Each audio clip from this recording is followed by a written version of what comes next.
ကောင်မစနိုက်မကြော်ပါဘူးတဲ့သူပြောခိုင်းလို့ပါနော်သူကောင်မစနိုက်မကြော်ဘူးသူလည်းပဲချက်မခုံခဲ့ပါဘူးအဲ့ကြောင့်တို့သွားရတော့မပြောကြပါနဲ့ဟုတ်ပြီလား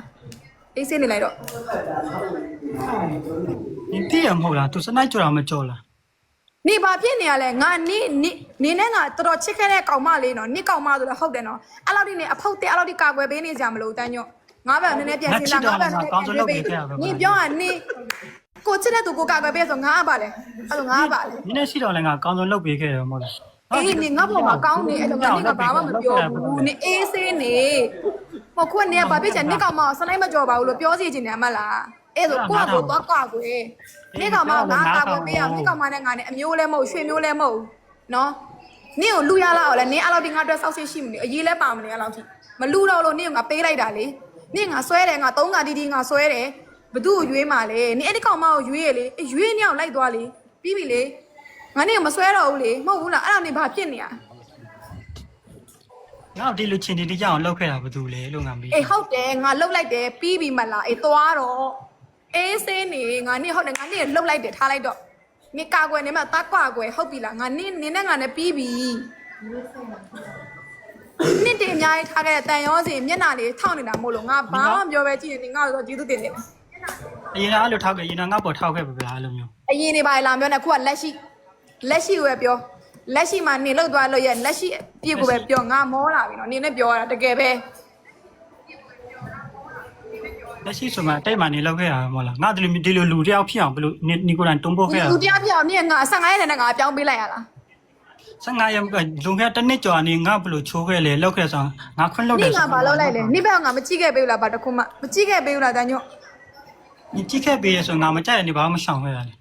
နေမကြိုက်တာငါဘာလို့မဆောင်လဲဘာလဲပြောကလတ်သွားလားဘာသွားလားဟဲ့အဲ့ဒီမှာနေနဲ့ငါနဲ့ပဲစကြိုက်ခဲ့ရလေငါနေအစားတဲ့ကပြောရလေငါဒီလိုပုံစံမျိုးပါဒီလိုမျိုးရှိနေကြငါအပျော်မတ်တယ်ငါသွားတယ်ငါတငယ်ကြနေပဲငါ့ကိုလေအဲ့တော့နေပဲငါ့ကိုမှုန်ပြီးတော့အကုန်လုံးလက်ခံပေးနိုင်ပါတယ်အကုန်လုံးချစ်ပေးနိုင်ပါနစ်စောက်ပါစက်ကထွက်ခဲ့ရလေအခုမှလာမညူနေနဲ့ နောက်ပိုင်းငါဂရိပေးတလောက်ကလနှစ်ခါပဲသွားအောင်လို့နေကဂရိပေးခဲ့ရနော်ပြီးနေပြီ ငါသွားနေတဲ့ချိန်သွားမယ်ဘာဖြစ်လဲလား သွားတာရတယ်ဒါပေမဲ့ ပြောငါသွားနေတဲ့ချိန်တော့ငါဘာဖြစ်လဲပြောနေအထင်လွဲတဲ့သူနဲ့လည်းငါရှင်းပေးပြီးဟိုကငါတငယ်ချင်းနဲ့ကြိုက်နေရဆိုနေငါအခုဘာမှပြောလို့မရတော့ဘူးနေငါကိုချတတ်လို့လည်းမရဘူး ငါမှတက်တည်ပါမရှိတာငါရှင်းလိုက်ငါမပြောချင်ဘူးတိလား နေတက်တဲ့ရှိရပြောငါသာမှားနေခဲ့နေသာမှန်နေရဆိုလို့ရှိရင်လေဖုံးထားလို့မရဘူးပေါ်တယ်အကုန်လုံး နေမှန်ခဲ့တော့ဒါဆို နေငါမှန်တယ်လို့ငါပြောလိုက်လား ငါဖုံးပြင်းရဆိုတော့ငါမားတယ်နေပြောချင်တာ နေငါမှားတယ်လို့ပြောလိုက်လားငါစိတ်ညစ်တဲ့တန်းညို့ရဲ့နေလေအေးစင်းနေလိုက်တော့နော်အခုနေတို့နှစ်ယောက်ကြိုက်ကြတယ်တွဲကြရဲဆိုတာလေငါလည်းမဖို့ဘူးနော်နေတို့ဟာနေလို့အိုးမလို့အောင်မေးပြီးချစ်မောကလေအီမိုဂျီပေးတူကလေနေကြဘန်းထားတူကနေဖြစ်ကြတာငါဘာမှမလုပ်ဘူးနော်ငါဘာမှမလုပ်တော့မှဒီလောက်ဆောက်ဆဲခံနေရတာငါသာလှုပ်ပေးလိုက်ရင်နင့်မျက်နှာဒီလောက်ပဲကျန်တော့မယ်ဈေးလောက်ပဲကျန်တော့မယ် ဘာလို့ချင်လို့လဲပြောစမ်းပါဘာလို့ ငါနေဘာမှမလုပ်ချင်ဘူးနင်အေးအေးဆေးဆေးနေငါငိုပဲငိုရီရွဲရီနင်အလုံးမဟုတ်ဘူးငါဖုံးပေနဲ့ငါဆော့တာနင်ဆောက်လို့မဟုတ်ဘူ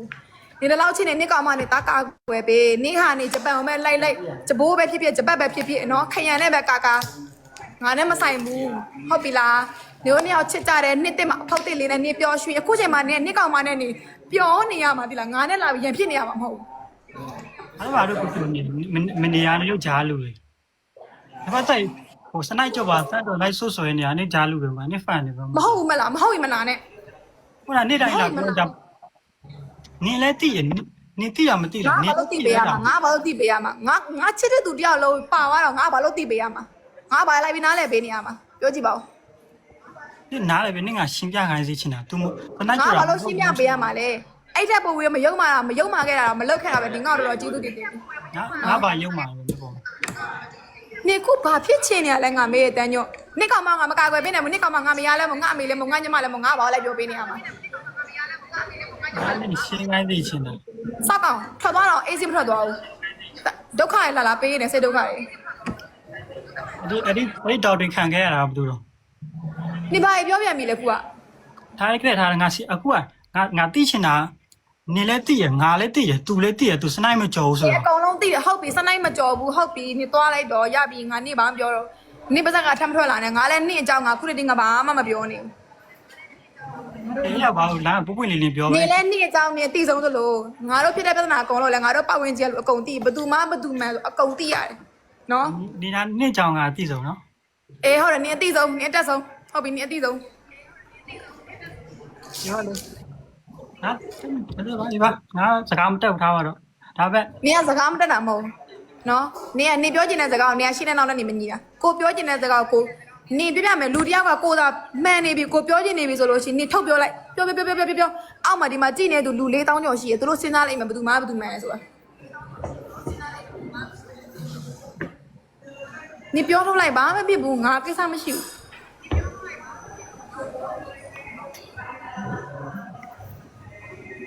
းငါပြောရရှင်းလေးနေကောင်မအောင်နေချင်နေကောင်မအောင်နေကောက်ပဲနေကနေအေးဆေးနေ social ကတော့ blame ပါပဲ blame တော့မခံချင်နေ social ပေါ်မှာတက်လာနေရှင်းတယ်နော်တော်တော်ဖြတ်လိုက် Facebook ဖြတ်ပြီးအေးဆေးသွားနေဒါပဲရှိတယ် ပါနေလေနော်ပါနေတယ် ငါအဲ့လောက်ဒီနေ့ပေါ်မှာလိုက်ပြီးတော့ငါအဲ့လောက်ကြီးငါသဘောထားမကြည့်ပေးနိုင်တော့တဲ့ညော့နော်အဲ့လောက်ဒီငါသဘောထားမကြည့်ပေးနိုင်တော့ ဘောဒါကြည့်ပေးပါလို့လည်းငါမပြော မရှင်းပေးနိုင်ဘူးဘာလို့ရှင်းပေးရမှာလဲနေ့ကောင်မဘာမို့လို့ငါလိုက်ရှင်းပေးနေရမှာငါမျိုးလားလို့ငါမေးသွား မဟုတ်ဆိုမဟုတ်ဘူးပဲပြောလိုက်ရပြီ မဟုတ်ဘူးလို့ပြောလိုက်ပြီးဟုတ်တယ်မလားအေးမဟုတ်ဘူးလို့ပြောပြီးပဲမဟုတ်ဘူးပြောအပြစ်လည်းပြောမဟုတ်ဘူးထားလိုက် အဲ့တော့ကိုယ်ကလည်း play ဆိုရလွယ်တဲ့ဟာအားလုံးကတော့ပြောပို့ပြလိုက်နော် အေးမဟုတ်ဆိုရှင်ညက်ဖန်လည်းပြောတာခဏစနတ်ကြောင်မဟုတ်ဆိုတာလည်းပြောတာ နေဘာဖြစ်နေရလဲငါမေးနေကမှစနိုက်ကြတာမဟုတ်ဘူးဆိုတော့နေတိရပြီမလားနင်းတိရပြီမလား ငါတည့်ရဆိုမဲ့နေ့တစ်ဖက်ပိတ်တရားအောင်မသိတာ နေတစ်ဖက်ပိတ်လို့ပြောဟဲ့ငါတူသမင်းကျွေးတာမဟုတ်ဘူးတို့လည်းငါသမင်းလာစားတာမဟုတ်ငါရေးစေးနေတာစားကောင်ကြက်တရတော့မလုံးနဲ့တိလားနေအဲ့လိုငါကြက်တရတော့မလုံးနဲ့နေကောင်မလည်းလောက်ချက်တလောက်ကောက်ွယ်ပေးနေတော့ငါရောနေသူ့အဲ့လိုမျိုးကောက်ွယ်ပေးနေတာမြင်ရတာနဲ့နေချစ်တဲ့သူနေကောက်ွယ်ပေးလို့နေပြောလိုက်တဲ့စကားတခုကငါလိုနှစ်ကြော်တွဲခဲ့တဲ့ကောင်မရင်ဘက်တွေတစ်ခါလောက်ဝင်ကြည့်ခဲ့ပေးဘူးလားနေပြောရစကားနေငါဝင်ကြည့်ခဲ့ပေးဘူးလား အဲ့ကနေဝင်ကြည့်ပေးခဲ့ဘူးလား စောက်ပုံပြောနေနေဘက်ဝင်ကြည့်မပြောငါနေနေလူကြီးမမငါလောက်ခဲ့တာမဟုတ်ဘူးဖုန်းနဲ့2နာရီ3နာရီပြီးပြောမနဲ့မိုးလေးငါတယောက်လုံးဘေးမှာရှိနေအဲ့ကောင်မနဲ့စကားတွေပြောနော်စာတွေပို့နေငါမသိဘူးများနေမှတ်နေလား ငါဖုံး ငါလည်းတိသွားတယ်ချစ်ချစ် password ချိန်ပလိုက်တာစောက်ကောင်ကတောင်းစားအဲ့ကတည်းကနေစက်ကပါလဲဆိုအကုန်လုံးသိပြီးသားမပြောချင်လို့နေငါ၄ခါဒီငါဖုန်းဆက်ပြီးငါ၄ခါဒီငါဆွဲတယ်နေအမကိုလည်းငါပြောခိုင်းတယ်အမားမောင်အားလို့စိတ်လွတ်နေတာလို့အမားမောင်ပြန်ပြောပေးနော်လို့သမီးပြန်စင်ပြေခြင်းနဲ့ငါပြောတယ်နေဒီပုံစံမဲဟိုကောင်မပဲနေရွေးသွားတယ်အဲ့ငါမေမသိဘူးနေနဲ့ငါလည်းပြတ်တာခုတည်းမသိသေးဘူးတန်းညောမဖြစ်နေရလဲမေဘာဖြစ်ဘူးဒီတိုင်းပဲအဲ့လောက်ဒီကာပေးခဲ့တာနေလောက်သွားလောက်ရကနေနှစ်ဖက်လုံးနေမကြည့်ပဲနေလောက်သွားပြီနေရွေးသွားပြီးမှဘာနေဖုန်းထဲမှာပြောတာငါကဘာလဲနေမငါ့ကိုသဘောမကျဘူးလေပြန်မေးလိုက်တော့အမပြောတာအစားလေးအခုမဟုတ်ဘူးလေနေအမကိုလည်းအဲ့ဒီညီမကိုနှောက်ဆုတ်ခိုင်းခဲ့တာရှင်းလားနေမဲစပတ်မိုးပြီးအဲ့ကောင်မနေရွေးသွားတာတော့ပုံပြောနေငါ ငါပေါက်တဲ့ငါရွေးချယ်တာဘာဖြစ်လဲငါနဲ့ နေရွေးပြီးွားရင်မလားအေးနေရွေးရဆိုတာအတူတူပဲနေရွေး ရွေးဆိုငါတို့ပြက်ဆဲပြီးငါရွေးချယ်ခဲ့တာနော် အာပြက်ဆဲတာလေဘာစကားပြောနေနေအမဖုန်းဆက်မေးပြန်နေငါလည်းပြက်လားမပြက်လားဆိုတာ နင်းကလန်ခွဲနင်းကအတိဆုံးမလားငါနဲ့စာမပုတ်ခဲ့ဘူးလားဒီဖန်မကနင်းကလန်ခွဲတယ်ဒီလန်ခွဲကလာတွင်ငါနေ ငါ ပြီး ခုမမေးမယ်နေအမငါမိပါတယ်ကောလုံးငါဖုန်းဆက်ပြီးမေးလိုက်မနေနဲ့ငါလည်းစကားပြောနေတယ်လားမပြောတော့ဘူးလားစပ်ပတ်တတ်တယ်လားမပတ်တတ်သေးဘူးလားဆိုငါမေးပေးရမလားကောလုံး အဲ့တော့မှပြောရမှန်ပဲအနီစားဘက်လန်ခွဲခဲ့တော့ငါ့ကို ငါမေးတာတခွန်းမဲငါမေးလို့ရှိနေကြအဲ့ကောင်မနဲ့စကားပြောဖုန်းနေဆက်နေရလို့ငါပြောပြီးငါစက်ကွင်း shop ရှိလို့ငါချပြမှအကုန်လုံးစောက်ချက်မကွဲချင်နဲ့နော်လို့ငါပြောရွာကြီး နေဟိုဘက်ပြောင်းဗနလာပန်စပြောင်း ဘယ်လားပါလဲ အိုင်လေးရဲ့အောက်မှာ ဘနလာပန်စပြောင်းနေပြောလိုက် နေအဲ့ဒီပြောင်းတာတွေခဏထားငါမေးတာအခုကနေဘာဖြစ်ချင်နေတာလဲငါမေးတာ မဟုတ်ဘူး ငါပြပြမယ်စရပြပြမယ်နော်နင်းကစပြီး73ဝင်းနေမှာငါတို့စပြီးစကားများ73မို့7နှစ်73နင်းကစကားများရတယ်နင်းကပြောတဲ့စကားတွေကနင်းကမလို့အပ်တော့ဘူးနင်းကနဲ့လန်ခွဲချစ်ပါတယ်လို့နင်းကပြောခဲ့တယ်နော်ဟုတ်လားမဟုတ်လား ပြောငါနောက်တော့လည်းပြော လန်ခွဲခဲ့နင်းကပြောခဲ့နော်အင်းငါငါရှိနေနေတဲ့ဟိုနေငါရှိနေတဲ့ဟိုစိတ်နောက်ဆက်ဖြစ်စေရငါနေအမြဲစိတ်ပူစေရဆိုပြီးနင်းကပြောခဲ့ပြီးတော့နင်းကစတင်လန်ခွဲခဲ့လန်ခွဲစကားနင်းပြောရနော်နင်းပြောဆိုငါဟိုငါရင်တော့ခံလာနေကြဆိုရင်ငါနေပြောငါခွင့်လို့တော့ရတယ်မာဒီတိုင်းပဲနေရအောင်မာလို့ခွင့်လို့တယ် အဲ့ဒါငါလက်မခံခဲ့ဘူးလား လန်ခဲ့ဆို လက်မခံခဲ့ဘူးလားနင့်ငါပြောလေပြန်စင်ပြင်မဲဆိုလို့ရှိရင်လို့ အမြန်ဆုံးမင်္ဂလာဆောင်ရအောင်အမြန်ဆုံးတူတူနေရအောင်ပတ်စံရှာပါပတ်စံစုပါဒီထက်ပိုကောင်းတဲ့အလုပ်မျိုးကိုလုပ်ပါငါနင့်ကိုမိခိုးနေရမျိုးကိုလိုချင်တယ်ငါနင့်ကိုမိခိုးခြင်းနဲ့ငါပြောတယ်လေနင်ငါ့ကိုပြောရလေမောင်းလဲ6လလောက်နဲ့လဲဖြစ်ချင်ဖြစ်သွားနိုင်တယ်နိပစက်ကငါ့ကိုပြောရလေတထောင်စားရဲ့နိပစက်ကပြောရလေနော်နိပစက်ကိုရငါ့ကိုပြောငါအဲ့တော့ငါအဆောက်အုံတော့မရှိပဲငါမလေးဒီထက်ပိုကောင်းတဲ့အလုပ်တော်မှာငါလှုပ်ပေးမလုပ်ခဲ့သေးတာပြီးတော့မှနေအဲ့ဘက်ကိုတလားကြော်ပါမမှန်နဲ့ငါနေကိုစားတယ်ပဲပို့ဆိုတာထားလိုက်အဲ့ကစားထားတော့ view ဆိုင်မှုမရှိဘူးဆိုတာဆိုင်မှုဆိုတာဟဲ့ကြိုက်လာတဲ့တက်တောင်လည်းကြည့်ကိုနည်းနည်းကြော်နေပြီဟဲ့နော်သူကပူတူတွေပြောနေရတယ်နဲ့ငါလည်းအခုမှအစကြည့်လို့လည်းတီတူးမှဒီစားတွဲလည်းမဟုတ်ဘူးနော်အဲ့လိုမျိုးနင့်ကငါဖုန်းလေးတွေမဆက်လိုက်တာနဲ့စာလေးတွေမပို့လိုက်နဲ့နောက်ကမှနဲ့သွားပြီးတော့ကျွတ်ပြောနေကြတာပေါ့အဲ့လိုမျိုးလားဟုတ်ပြီလားနင်တို့ယောက်ျားရဲ့စိတ်ကအလားတော်မြန်လားနိစိတ်ကအလားတော်မြန်လားမလို့ငါမထင်တော့အစတန်းညောတကယ်ငါတို့မန်တိုင်းပြောရတော့တန်းညောမကောင်းလို့ဂျူးမပြောဘူးအကုန်လုံးကောင်းခဲ့တယ်မှန်တယ်အဲ့လိုမျိုးကောင်းခဲ့လို့သူ့ယုံကြည်မှုတစ်ခုတည်းကိုပေးခဲ့တာတော်တော်လေးကိုသူ့ယုံကြည်ပေးခဲ့တာအများကြီးကိုယုံကြည်ပေးခဲ့တာအော်ငါလောက်တယ်လို့မျိုးသူငါဘက်ကိုမလောက်တော့ပါဘူးငါဆိုးတယ်လို့မျိုးသူငါမဆိုးခဲ့ပါဘူးငါပေါ်မှာအရာကောင်းခဲ့ပါတယ်ဆိုပြီးတော့ဒီနေ့ဒီချိန်ဒီပြဿနာဖြစ်တဲ့ချိန်ဒီကိုမှငါနေငါ့ကိုလောက်ခဲ့တဲ့အရာကိုမတွေ့ပဲနေငါပေါ်မှာကောင်းခဲ့တဲ့အရာကိုပဲငါကြည့်ပြီးတော့နေကငါဘာမှမပြောပါဒီတိုင်းငါနေခဲ့ပေးရအောင်ငါဘာလောက်ခဲ့လဲနေကောင်ပါဒီနေ့ကြောင့်တော့အခုငါပြောရင်နေမကြောက်လားနေငါပေါ်မှာကောင်းခဲ့လို့ကောင်းတဲ့အရာလေးတွေငါဖြည့်တွေးပေးပြီးတော့ငါခုတည်းဒီနေ့ငါဘာမှမပြောဘူးလို့ဒီကြီးမိုင်းငါဘာလောက်ခဲ့တာရှိလို့လေနေပေါ်မှာဒီတရောင်းစားကတော့ပြောနေတာနားဝေးနေပြီငါခန့်နေပြောပြီးငါပြောမယ်ပြောပြီးပြီလားအခုငါနေကိုပြောရလေနေငါပေါ်မှာအကုန်လုံးကောင်းခဲ့လို့ကောင်းခဲ့တဲ့အရာလေးတွေငါကြည့်ပြီးတော့နေငါဘာမှမပြောဘဲနဲ့ငါအေးဆေးနေခဲ့တာလို့အခုပြဿနာဖြစ်ကြတဲ့နေပြီးတော့ငါအေးဆေးနေခဲ့တယ်အခုနေငါပြောနေရလေနေငါပေါ်မှာကောင်းတယ်လို့ငါပြောနေရလေနေဘာဖြစ်နေရလဲအခုကဒီကငါဘာပြောပြီငါပြောစကားဘယ်ရောက်သွားမလဲဒီနင်းစုပြောနေသူပြောစီချင်တာကသူ့ကောင်မစနိုက်မကြော်ခဲ့ပါဘူးဆိုတဲ့အကြောင်းပြောစီချင်တာဟုတ်ပြီစနိုက်မကြော်ဘူးဟုတ်တယ်သူ့ကောင်မစနိုက်မကြော်ခဲ့ဘူးနော်ဟုတ်တယ်ဒူရိုနီယာပြက်ပြီးတော့မှသူ့ကောင်မနောက်မှဝင်လာခဲ့တာပြီးမလားလားဆိုရင်你还是抬了呗，抬了不啦？你俺嘞爸妈表了面，你就表呢。你表呢？那没来小片呢哩？你新年的把我新年的哩？表？俺的家嘛，俺新鲜的。俺两块别塞家嘛，俺表片去。两块别塞家说这个，俺龙王来看北路面了。哎家嘛，这个俺们表了说了，龙王来看北路面了。你库表进来嘛啦？你那俺那这个龙王没表了，两块多比龙王没表了说，对家都是你妈俺没俺碰靠边俺没没，阿妹阿妈。就呢，但就呢，哎家嘛是俺们表了啦，老我们对了啦，是俺没被来钱了咯。哎家嘛，路基的表好了嘛，你不会听哪没？喏？你没来不？没来吧？不，你看这个嘴巴上的，你看这个嘴巴上的哪片的？你看哎，碰的边，莫咪哎碰过呗，你看搞过钱的呢？打搞过来，俺那拿不出你是谁呢？你讲嘛，你吃的都是俺那那边可能没有这个，台湾那边的嘛么好。ကိုကောင်မလေးနဲ့ကိုအေးစစ်နေပြီးတော့ကွာကိုတကယ်လို့ကိုက social ပေါ်မှာအစဲမခံချင်ဘူး TikTok ပေါ်တွေမှာမဖြစ်ချင်ဘူးဆိုလို့ရှိရင်နင်အဲ့ TikTok တွေဖြတ်လိုက်စမ်းပါမလေးဘာဖြစ်လဲနင်ဖြတ်လိုက်စမ်းပါအေးစစ်ဖြတ်လိုက်စမ်းပါငါပြောချင်တာလေအဲ့ဒီသူစနိုက်မကြော်ဆိုတော့ငါပြောချင်တာအဲ့ဒါကိုငါရှင်းချင်တာစနိုက်မကြော်ဘူးလို့ခုစနိုက်ကြော်တာမကြော်နဲ့မဆိုင်ဘူးလူချင်းဝန်းနဲ့လည်းဆိုင်သေးတယ်နော်အဲ့ကောင်မလေးကမတွေးတတ်ဘူးလားနင်နဲ့ငါနဲ့ပြတ်တာခုမှရက်ပိုင်းလေးပဲရှိသေးတာကိုဘာလို့ तू ကနင်းတဲ့စကားလက်ခံပြီးပြောနေရလဲ तू ပြောတာကိုငါအပြစ်မမြင်ဘူးထားလိုက်တော့ယောက်ျားလေးကပြောလို့မိန်းကလေးကပြောတာငါမိန်းကလေးကိုငါအပြစ်မမြင်ဘူးနင်ရောဘာလို့2နာရီ3နာရီဖုန်းတော့ဆက်နေသူများဟမ်အဲ့လိုမှတခြားတန်းဖုန်းပြောချင်းအောင်လုပ်ခဲ့တာဘာလို့လဲနင်စိတ်ကအဲ့လိုပဲမြန်လား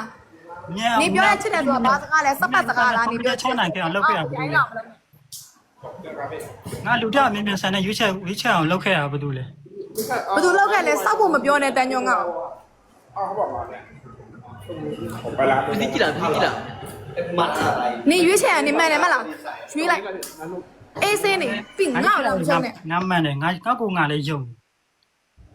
အေးနင့်ကိုနေယုံနေနင့်မှန်တယ်ထီနင့်မှန်တယ်ထီနင့် live ပေါ်မှာနေစာရှင်းရေးပြီးတော့ရှင်းပြနေစရာမလိုနော်နင့်ကနေဖင်ရပြီးတော့နော်ပြက်ပြီးမှတွဲလို့နေ့နဲ့သွားရေးရနေ့နဲ့ဖင်ရပြီးရငါလည်းနေနဲ့နှစ်ယောက်တွဲနေပါတယ်ကြိုက်နေပါတယ်နော်မျိုးနဲ့ကဘာဖြစ်နေပါတယ်ညီမနဲ့ပြက်ပြီးမှတွဲပါလဲငါတခွန်းမှလည်းမရေးခဲ့ဘူးဘာမှလည်းမပြောခဲ့ဘူး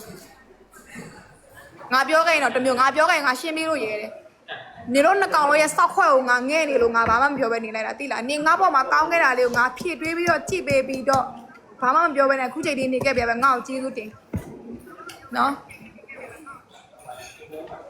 ဟုတ်ကငါနဲ့ပြောနေပဲပြောရတယ်နေပဲတော့ဆောက်ပြောတယ် ပြောနေပြောတာငါပြောနေပြောတာအရှင်းနဲ့နောက်နဲ့လည်းမညီဘူးငါပြောချင်တာအရှင်းဟာကိုထားလိုက်အခုလက်ရှိဖြစ်နေတဲ့ပြဿနာကိုပဲနေရှင်းလို့ငါပြောတာ လက်ရှိပြန်ငါစဆို လူတိုင်းသိတယ်ငါနေ့ပေါ်မှာအနိုင်ကျတာလူတိုင်းသိတယ်နေ့ပေါ်မှာငါနိုင်ကျတာလူတိုင်းသိတယ်ဘာဖြစ်လဲ ထားလိုက်အဲ့ဒါထားလိုက် ကိုကောင်လေးမလို့ကိုနိုင်ကျတာကိုကောင်လေးမလို့ကိုချစ်သူမလို့ကိုဆိုတာငါဘာသူစောက်ယူဆိုင်ရမှာ ထားလိုက်အောင်လို့အဲ့ဒါထားလိုက်အောင်လို့ မလို့ကိုနိုင်ကျတာကိုကောင်လေးမလို့ကိုချစ်သူမလို့ကိုဆိုတာငါဘာသူစောက်ယူဆိုင်ရမှာ ထားလိုက်အောင်လို့အဲ့ဒါထားလိုက်အောင်လို့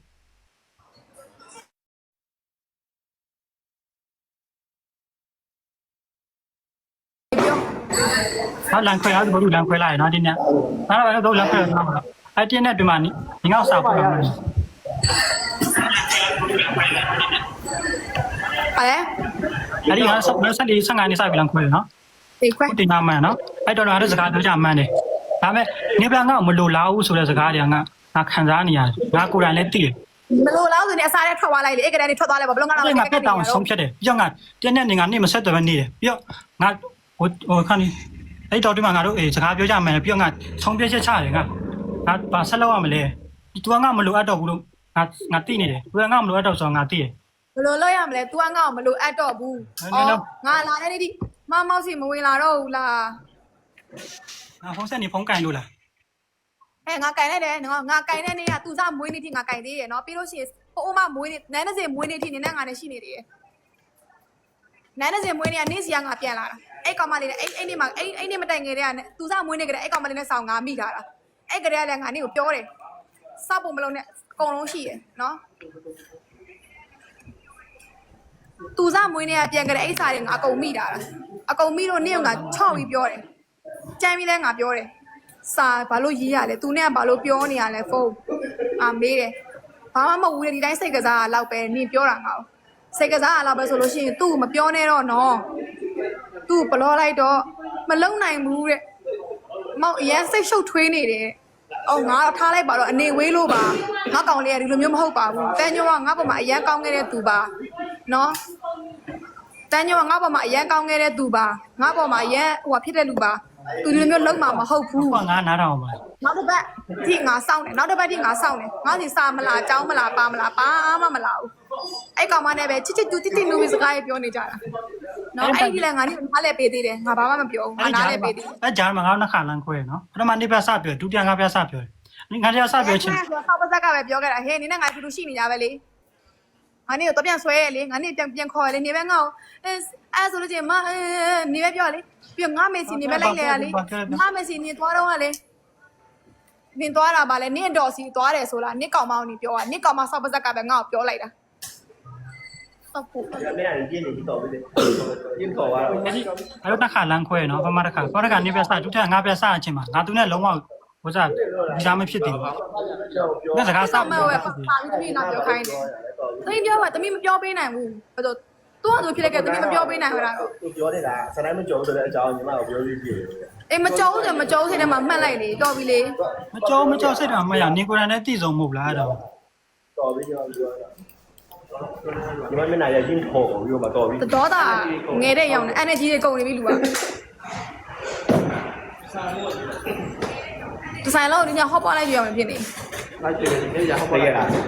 အောင်ဝဲတော့ စိတ်ဝါရှိ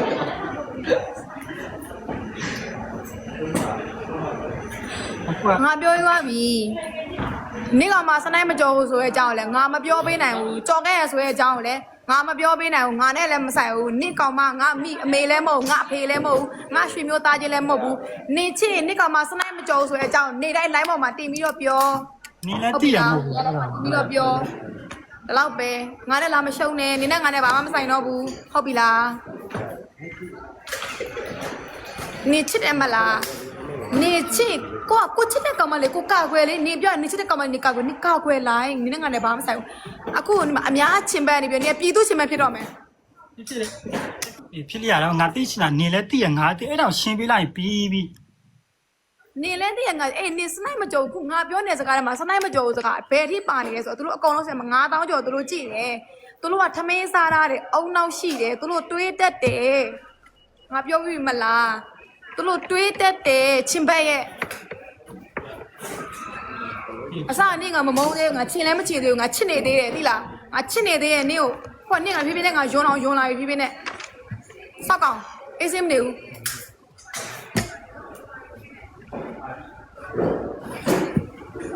好，不要装了，就表，不要这样，是有人。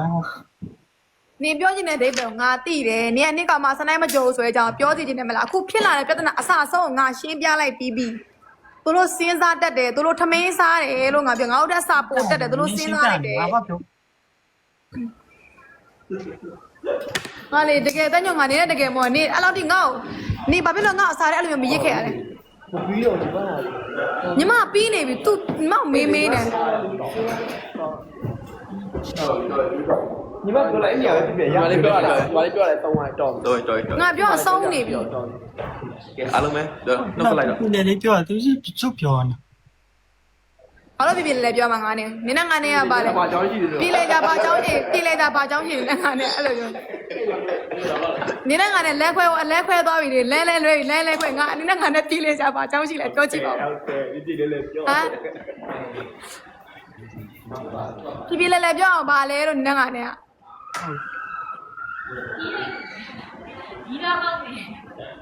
သူတို့အဲ့လိုလုပ်လေသူတို့ဆဲနေတယ် နေလို့